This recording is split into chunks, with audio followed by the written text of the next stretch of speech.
Hello everyone. Been a while since we've done one of these. Welcome to another mental health mini. I've had my own things to deal with where we've not done a few, but my guest tonight asked me to do one. He realised that they can be quite cathartic and wanted to talk about some stuff. So I readily agreed. So without further ado, let me introduce the chairman of the Canaries Trust, friend of mine, Robin. Welcome. Hi, Dave. So obviously Robin has been involved with the trust far longer than I have, and therefore, from this point of view, knows a lot about these. But obviously, Robin, what we normally do is I'll talk to you. I'll ask you about your experiences, how you handle it day to day, and any advice you've got. And I know you have a particular kind of desire to talk about a specific subject, so we'll spend some time on that, obviously. And like I say, it's more about people listening to you. So, Robin, obviously you're here for a reason. Tell me about your experiences. Yeah, I mean, I suppose broadly speaking, I want to talk about social media and some of the things that it's good for and some of the things that it's bad for. I mean, certainly the specific thing that I wanted to talk about is very much an aspect of social media. But yeah, I mean, social media, there are a lot of good points and there are an awful lot of bad points. I mean, the good points are that you get to communicate with lots of different people. Obviously, we use social media all the time at the trust, as you know. To get messaging out there, to keep in contact with our members, keep in contact with people who are interested in what we do. Um, and it's great. It's really good, but there is a dark side to it as well. And I think that it's worth talking about the dark side a bit because it does affect people. And I mean, my experiences are any form of social media go back a long time. I used to be on the Pink and Forum many years ago, and then when Twitter took off, I I got onto Twitter. And it was great. When I first went on there, it was fantastic. All of a sudden you could, put an opinion down and loads of people would like it, and some would say, no, that's a load of cobblers, and you'd have an argument. And it was all pretty good, but it sort of sucks you in.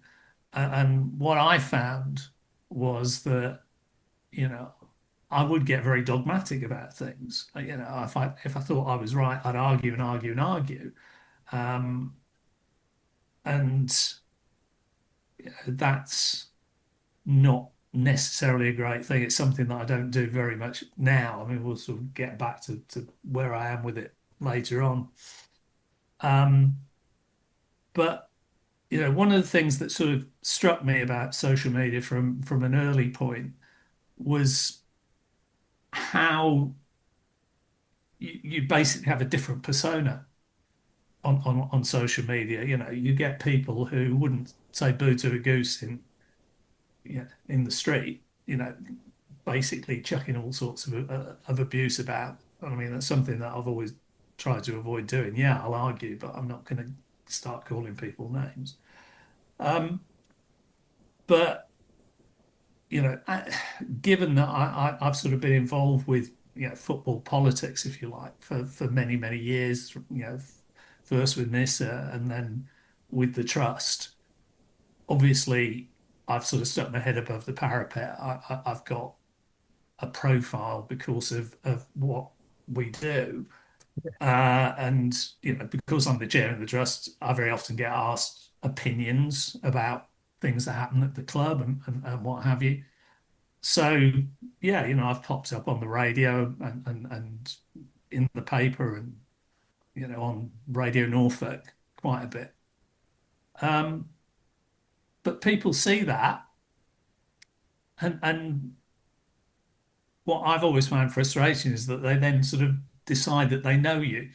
They come across that aspect of you, and they decide that's what sort of person you are, what your beliefs are, what your motivations are. I mean, the number of times I've read people saying, "Oh, yeah, he's only doing this because he wants to be able to talk to the club. Well, yeah, I do want to be able to talk to the club because that's pretty much what the trust is about, Yeah. actually getting the message to the club about what fans on the ground think.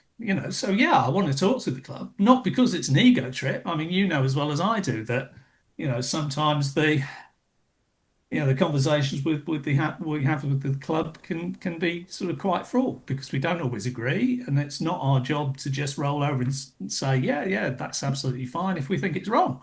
Um, so yeah, there's no sort of ego trip involved, but a lot of it washes over me. It's inevitable. I mean, it goes with the job. You're out there, you're going to get criticism, um, and you're going to get things. You're going to read things that you don't particularly enjoy reading.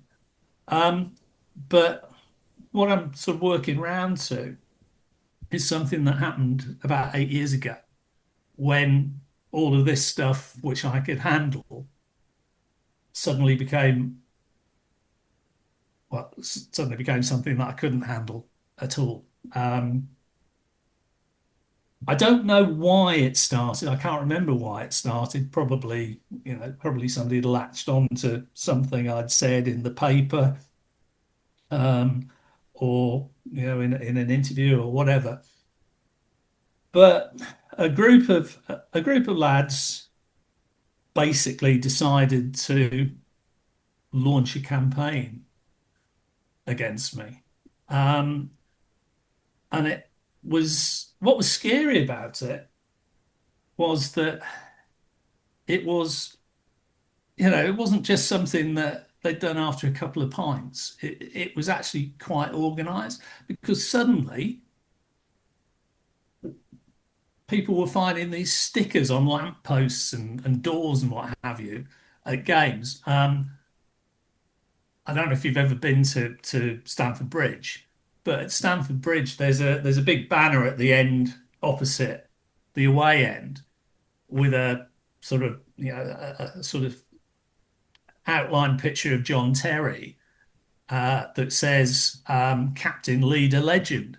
Well, what they'd done is that they'd taken my profile and produced stickers with that tagline on it and was sticking it around um, you know various places where we were playing.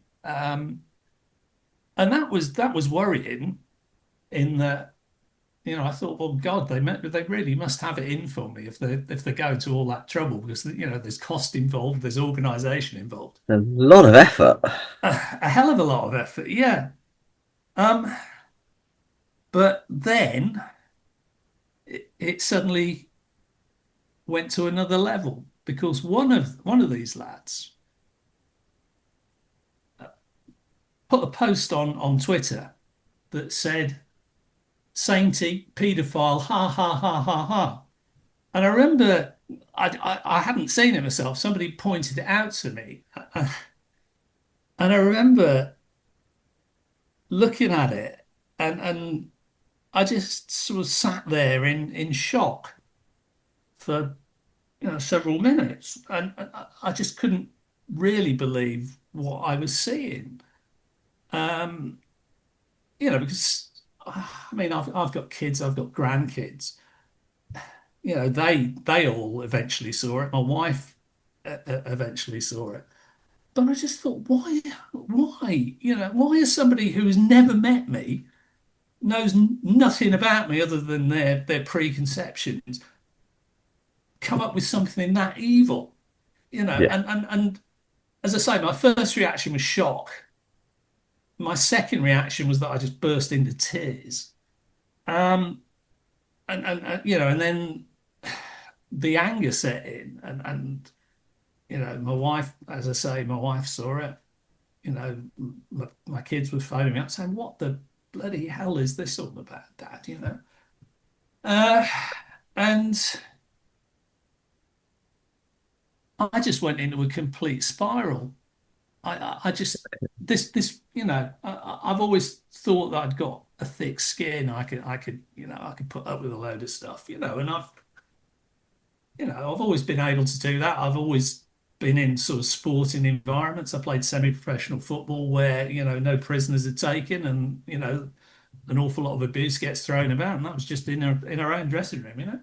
Um, but, this just floored me, absolutely floored me. Um, and my wife and kids said, look, you can't just let somebody do that. You've got to go to the police. And I did. And I sat down with a very nice police lady, and she took all the details, and I'd screenshotted everything because inevitably it got deleted. Um, Showed her the screenshots and everything, and she was really sympathetic, and she said, "Well, I'll arrange for one of our sort of specialists in online abuse to come and see you." And I thought, oh, great, they're taking this seriously. They're going to do something about it. And a few days later, this guy turned up, and we went through everything again. And I said, well, what are you going to do? He said, well, we can't do anything. So I said, well, what do you mean you can't do anything? I said, you've just sat there and said, that's totally, absolutely disgusting and, totally out of order. I said, now you're saying you can't do anything. And he said, no, he said, because he spelt paedophile wrong. He said, so if we prosecuted him, his lawyer, his solicitor would just say, well, that isn't how you spell paedophile. That isn't what he meant. He meant something else, which is the most ridiculous thing I've possibly ever heard. But it just, it turned the downward spiral into a complete tailspin. I was just sitting there thinking, great, so now people can do this sort of thing with absolutely no comeback. He said, well, he said the only advice I can give you is that you block this bloke and make your Twitter account private, which I did. Um, and in the end, after we talked a bit more, he said, well, he said, I can probably get one of the local guys to go round and knock on his door and have a word. So that was sort of pretty much how it went. And I found out a little bit about this guy because there are quite a few people who knew me and knew him.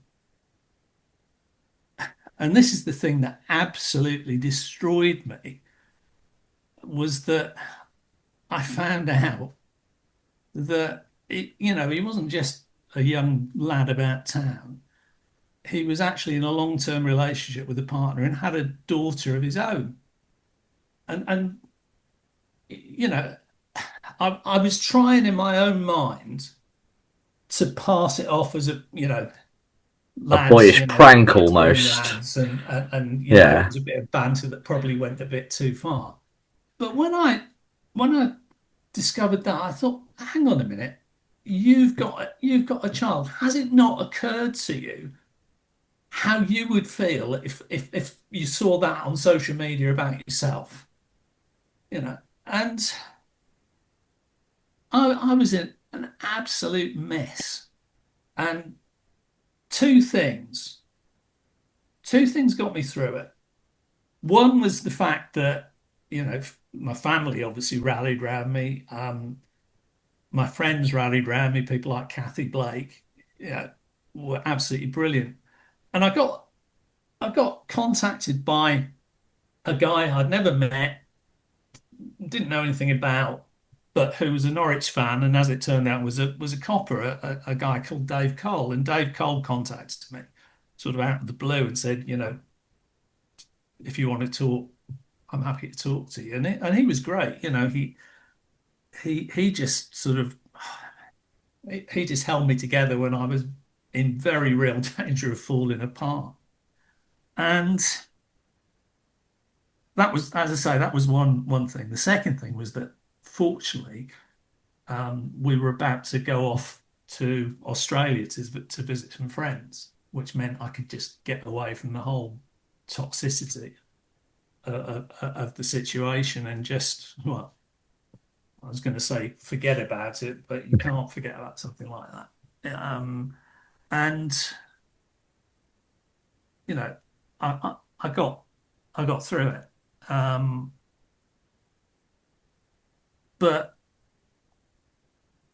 I just wonder how something like that could have affected somebody who perhaps wasn't quite, well, didn't have armor that was quite as strong as mine, and didn't have the backup that I was fortunate enough to have. You can just see how that could tip somebody completely over the edge. And Yeah. my God, I mean, it nearly did it with me. Not, I'm not playing the, oh, I nearly committed suicide card, because, that's not the case. And that would devalue people who have been in that situation. Um, but, for the first time probably in my life, I just didn't know what to do. I didn't know what to do at all. I didn't want to go out. I didn't want to see people. And there's also, there's also this nagging thing at the back of your mind is, well, I know it's bollocks. My family know it's bollocks. But somebody else might look at that and say, "Ooh, no smoke without fire. Yeah, there must be something there." Um, and it was just awful. And when I came back from Australia, you know, I just tried to move on. I before I went, I did what the policeman had said. I locked the account, uh, and I thought I'd put it all away. And then, as you know, Dave, a few weeks ago, I said to you, I'd like to do a mental health mini because there's something that I want to talk about that I think might be relevant to people. And as you know, at the last minute, I cancelled it. And I cancelled it because as soon as I started thinking about talking about it, it brought absolutely everything back. Absolutely everything. I was, I wasn't sleeping. I was getting myself in a state. And to be honest, in the lead up to talking to you now, there were times when I thought, no, no, I don't want to do it. But I just thought that, I can't be defined by this anymore. I can't let this sort of dark cloud sit over me anymore. And, hopefully by talking about it, it might actually give a little bit more strength to people who have suffered online abuse and who are struggling. And it's changed the way that I look at things. It's changed the way that I interact with people. I'm not as confident as I used to be. Um, I'm certainly not as argumentative as I used to be. Um, yes, I'll disagree with people, but if it looks like there's no resolution, I'll just say, look, thanks for debating with me. Clearly, we need to agree to disagree and walk away from it. And that's a much healthier situation. But yeah, you know, this sort of thing is really potentially dangerous, and anybody who is suffering it really should make sure they talk to somebody and you know don't try and cope with it alone, because that's pretty much where I started off, and it was disastrous.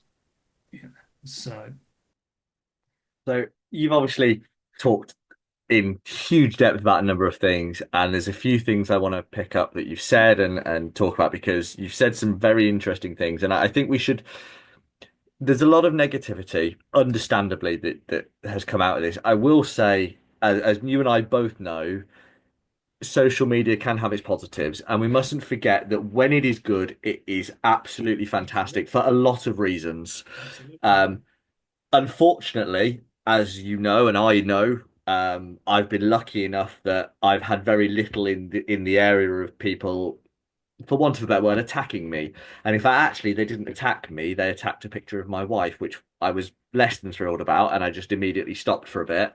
But I've been lucky enough that people haven't necessarily said anything to me, and if they have, I haven't really noticed it. However, obviously, that's not been the same case for you, and obviously, I've had a few people on this channel who do get attacked for any reason. Chris Reeve has been on it, Ed Balls has been on here, Jess Phillips has been on here, and the same with yourself. They're all in their own way public figures. Now, I'm not going to equate you to Ed Balls in terms of publicity, but equally, certainly amongst a number of the Norwich fan base, you are well known. And as you rightly say, you put your head up parapet, and you almost, unfortunately and unwittingly, make yourself a target. And it isn't fair because that's not why you do it. But that is unfortunately the way, and it is a very small minority that do this. Unfortunately, it is a very loud minority sometimes, Yeah, and it doesn't diminish that it might only be two or three people, but it's two or three people who then make you feel awful. Um, so we mustn't forget that social media is good, but we also cannot forget how bad social media can be. And you and I both have seen in our own ways, not necessarily together, but in our own ways, the best and worst of it. yeah, Um, you the idea that anyone would think you're on an ego trip. Now, you and I have had discussions where we've disagreed. Now, we're both quite amenable people, and we're like, all right, that's fine. You do you. But the idea you're on an ego trip, and a lot of people won't know what goes on behind the scenes at the trust because we have lots of conversations about various things. Nothing is ever one person saying we're going to do this. It's always I'd like to do this. Who agrees? Who disagrees?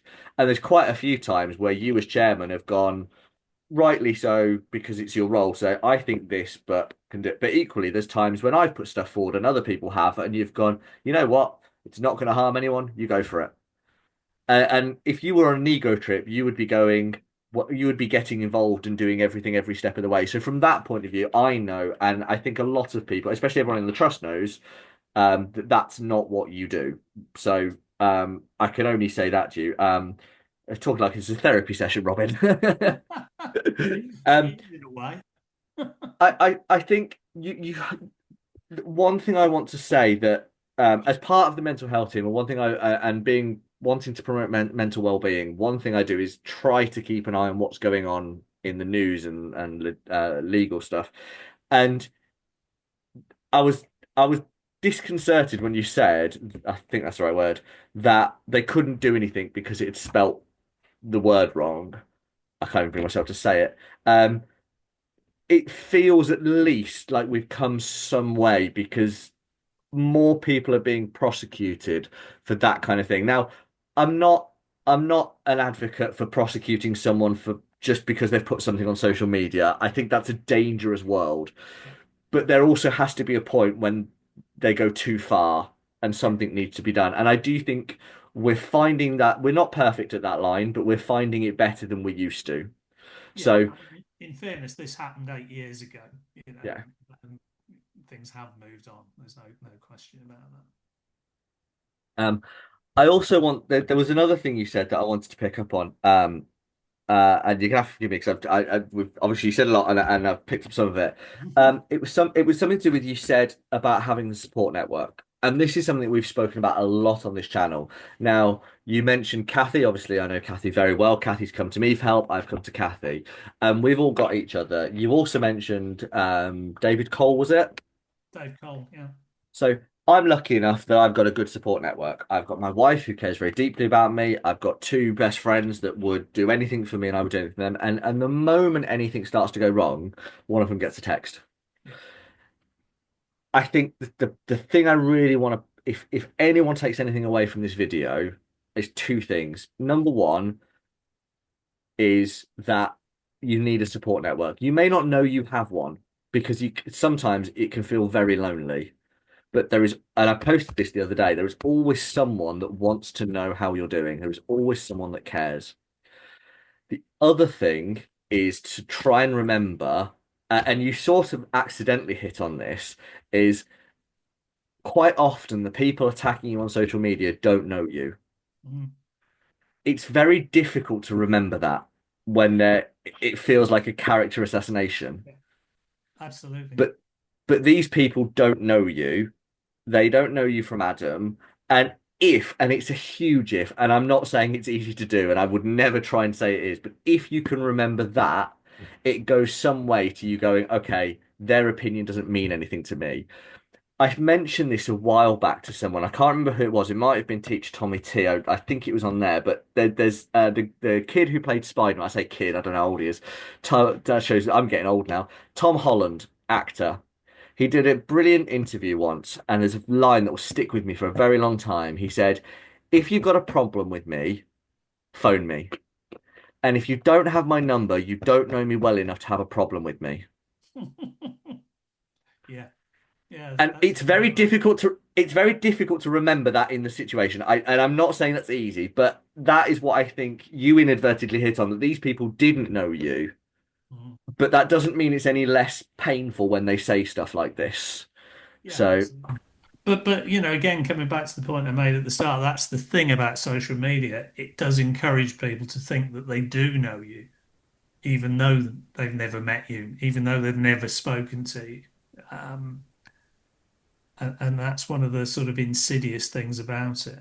But and it is quite addictive. I mean, a friend of mine uh, had to come off Twitter because he'd become absolutely obsessive about it. He was spending hours and hours a day just responding to everything, and it was it was affecting his mental health dreadfully. And fortunately, he had a support network around him who eventually persuaded him to come off, and he's fine now. But yeah, there are traps and pitfalls there amongst all, as you say, the very good and positive things as well. So I mean, I'm as a personal account, I'm no longer on X or Twitter or whatever people want to call it these days. And it happened around the time that Elon Musk took over, and everyone was coming off it. And it was like, oh, I'm coming off it because Elon owns it. Now, whatever your thoughts on that are your own thoughts. Like, I don't mind. I actually came off because I found myself on Twitter several hours a day.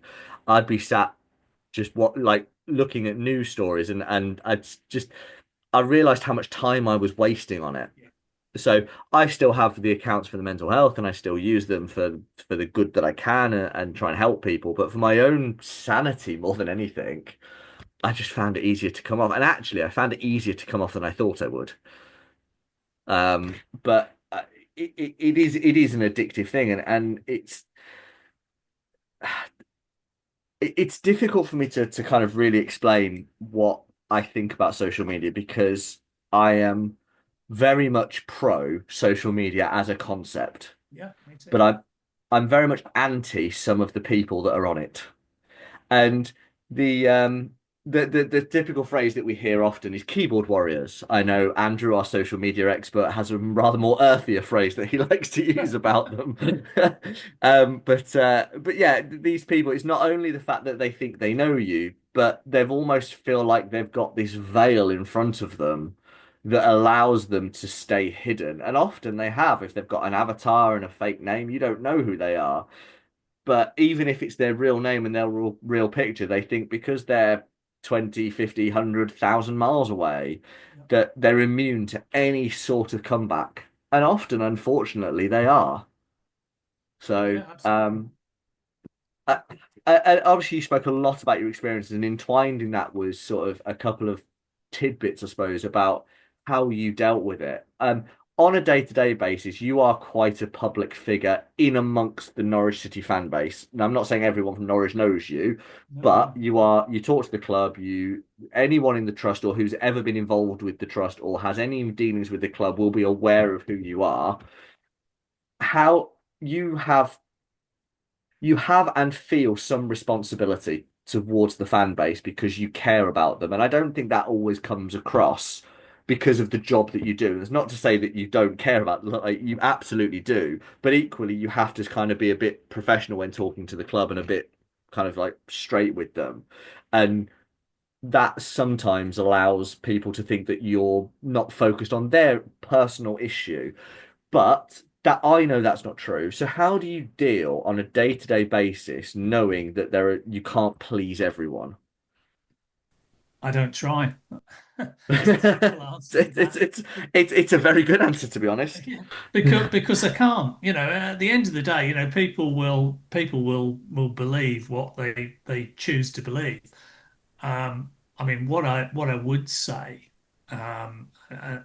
is that I think the principle that drives me is that I think the best way to get the best results for the fans is to ensure that there is a channel open at all times. And I think sometimes, well, you know yourself. I mean, we've sort of built the relationship between the trust and the club over many years, and that means that we can actually be quite critical of the club in private. I can sit in a meeting with Zoe Webber or whoever, and be quite critical, but also be objective. You can be strongly critical without being abusive or burning all the boats, and that's the approach that we've always taken. Um, yeah, you can get your bed sheets out, and you can march on Carrow Road and express your displeasure and say sack the board, sack the manager, sack whoever. Um, but you're not then going to be able to sit down with the club 6 months later and have a sensible conversation about something else, because you've made yourself an enemy, and we don't we don't want to be an enemy of the club. Equally, we don't want to be a lackey of the club. We don't want to be a pushover, and we're not. Anybody who's ever sat in any of the meetings would know that that's the case. But you have to balance things out. You have to be able um, to have a sensible conversation, even if you're not in agreement. You know, because if you burn your boats, then that's the end of it. Next time you're not going to get the chance to have a discussion. I'm just going to briefly interrupt you there because you said something, and you're talking very much about your relationship between as the kind of the conduit between the fans and the board and then the club. But you did say an interesting set of words that I think also applies to social media, and it's you have to balance the debate because there there there is absolutely no way on this planet you are going to agree with everyone all of the time. No, You might agree with someone 90% of the time or 10% of the time, but you're never going to agree. But equally, and that doesn't mean that you shouldn't debate that person. no, Whether you are open to new ideas or not, you can still talk to someone and have a discussion and say, no, I think you're wrong because of X, Y, and Z. yeah, I think where the line is drawn and where we've never gone with the club, as far as I'm aware, in the time I've been involved, and where I could never go on social media, is I could never go personal. no, I can absolutely have a discussion with someone and say, I think they're wrong. There are many people that wanted Daniel Farker back. I am not in that camp. And that's not to say if he came back, I'd have a problem with it. I'm not saying he would come back, obviously, but if he did. But I am not in the camp of wanting Daniel Farker back. I have my reasons and I'm happy to discuss them. Someone I know is very vehemently wants Daniel Farker back on social media. I've seen lots of posts and I've had a discussion with them in the past about this and we disagreed quite not aggressively. That's really the wrong word, but quite like to each of our levels. yeah, But I would never ever then say, well, you disagree with me, so you are an X, you are an what, you are a Y. It doesn't get you anywhere. And it's the same with your relationship with the board. You absolutely have had times, and we have had times where we've been not necessarily on their best side, should we say, but it was always done with the best interest of the club. Yeah. Even if it was a disagreement, even if we saw a different reason why, it was never a personal attack on anyone on the board, at the club, whoever we were talking to at the time. And I think that also filters to the social media conversation we're having. You can disagree with people, you don't have to make it personal. No, mutual respect is the key. You know, Absolutely. you have to have mutual respect. You have to be able to say, look, yeah, I don't disagree, I don't agree with you in any way, but you're entitled to your opinion, and I'm entitled to my opinion. Let's agree, let's agree to disagree. Yeah. And that, that's exactly the same principle that we use in discussions with the club.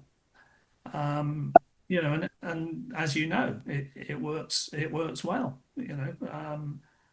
We deal with the club now on so many different levels. We've got quarterly meetings where we can pick up um, questions from fans about, for want of a better expression, minor issues. Like the state of the stadium, state of facilities. The halftime pies, the price of beer, and you know all sorts of things like that. Equally, we've got the quarterly meetings where we can talk about future strategy, where we can talk about the financial situation, where we can talk about ownership, where we can talk about um, what the club's plans are for the next few years.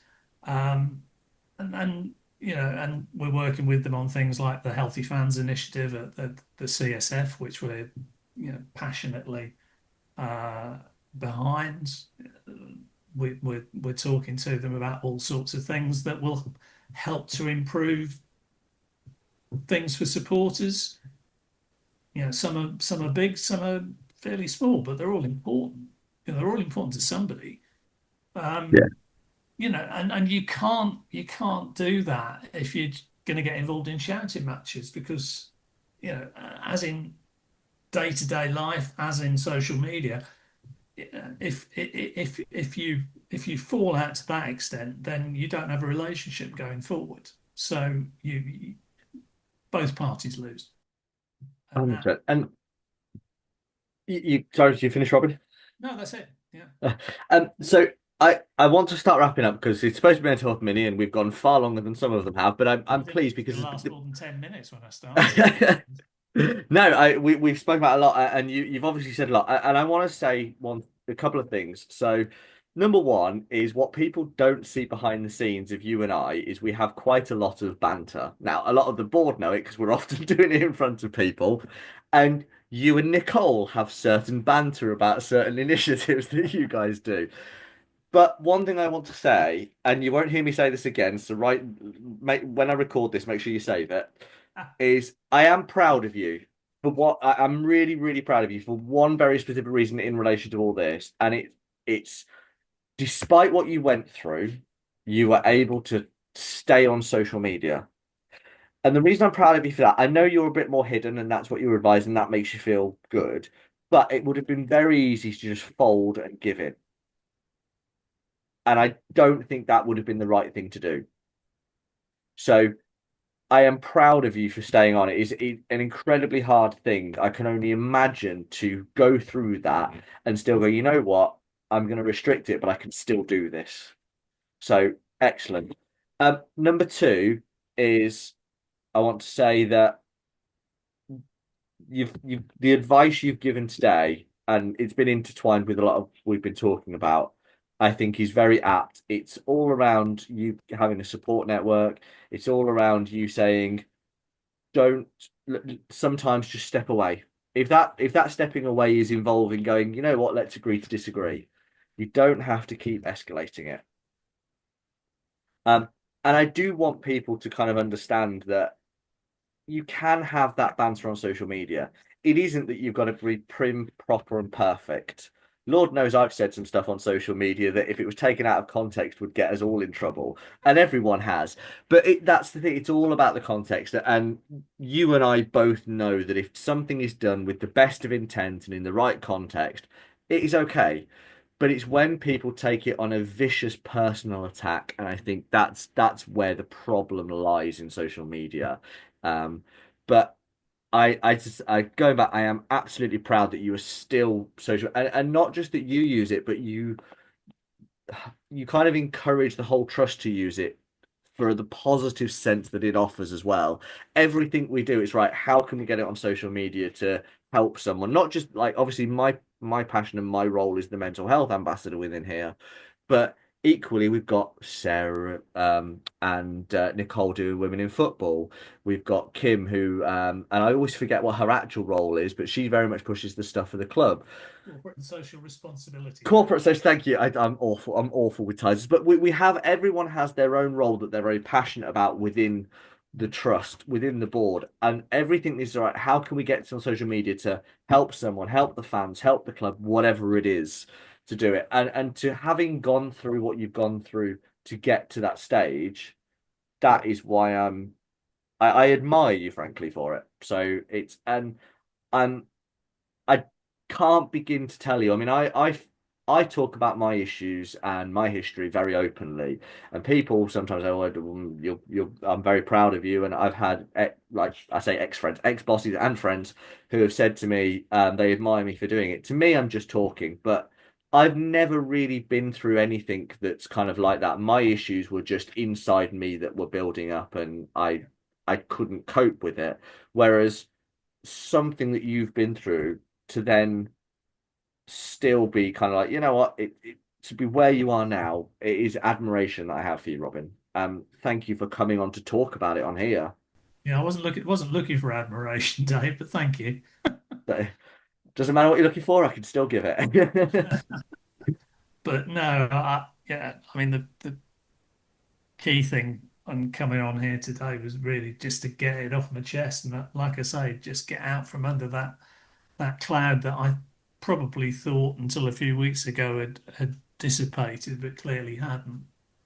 Uh, So as I mentioned before the start, these some people have called them cathartic. I'm no expert. I'm not qualified. I'm just passionate. But Rob Butler, we spoke about just before, who yeah, came on, said, "No, I've got no problems whatsoever. I don't know why I don't know why I'm doing this. I'm just grateful to I want to help." And then by the end of it, was ranting about all the abuse that he gets, and it's not fair to. And he's absolutely. It's not fair to Rob that he did get that abuse.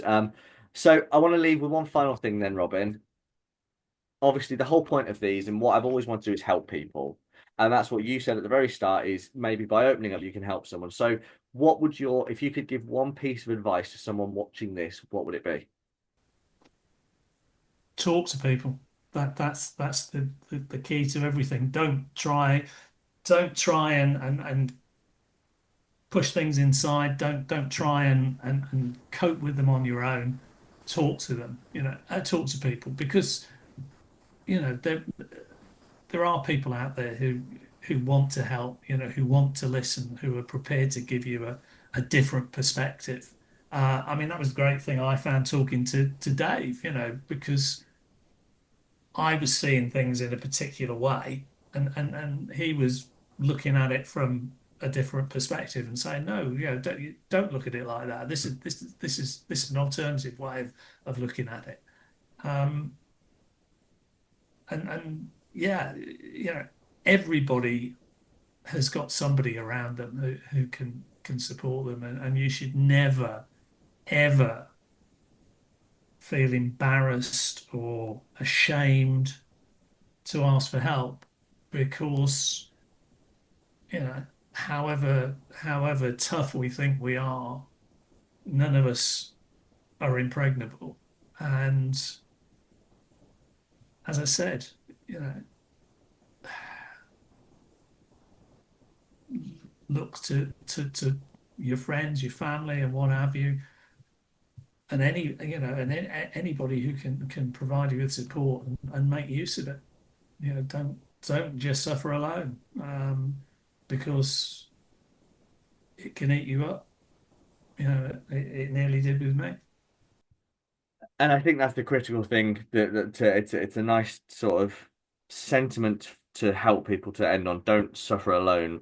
Obviously people have friends and family. What I will say is the Canaries Trust Mental Health Account is always open for a DM. We're not qualified. We're not going to sit there and sort of diagnose any problems you've got or do that. But what we will do is we will listen and we will point you in the right direction of many organizations that can help. Shout, Papyrus, Mind, Samaritans, they're all there. If you don't feel comfortable talking to someone you know, there is always someone that wants to listen. And a lot of these people, and like myself and my colleague Nick and Richard on the trust account and Samaritans, they're volunteers, most of them. So they're doing it because they want to. They want to help. So chat to some of them. As Robin says, talk to someone. That's the biggest thing behind all of this. Yeah. Robin, thank you so much for doing this. It's pleasure feels like the wrong word, but it really has been it's been lovely talking to you about this subject. I just wish we didn't have to, if that makes sense. Yeah, me too, mate. Me too. But no, no. I mean, yeah. I mean, it's been good for me to talk about it because I've never really, well, I haven't talked about it publicly ever. I've only spoken to people close to me, so yeah, it's quite a big step. Well, you're sticking your head above the parapet once more, so but hopefully this time people will contact you with positive intent.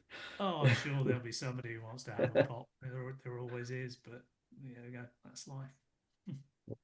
Well, thank you everyone for watching. And as I say, if you've got any questions about this sort of stuff, by all means, drop us a message, and we'll do our best to point you in the right direction. And if you want more information on the trust, there's many of us you can ask. So, Robin, thank you very much. Thanks, David. Thank you, everyone. Take care.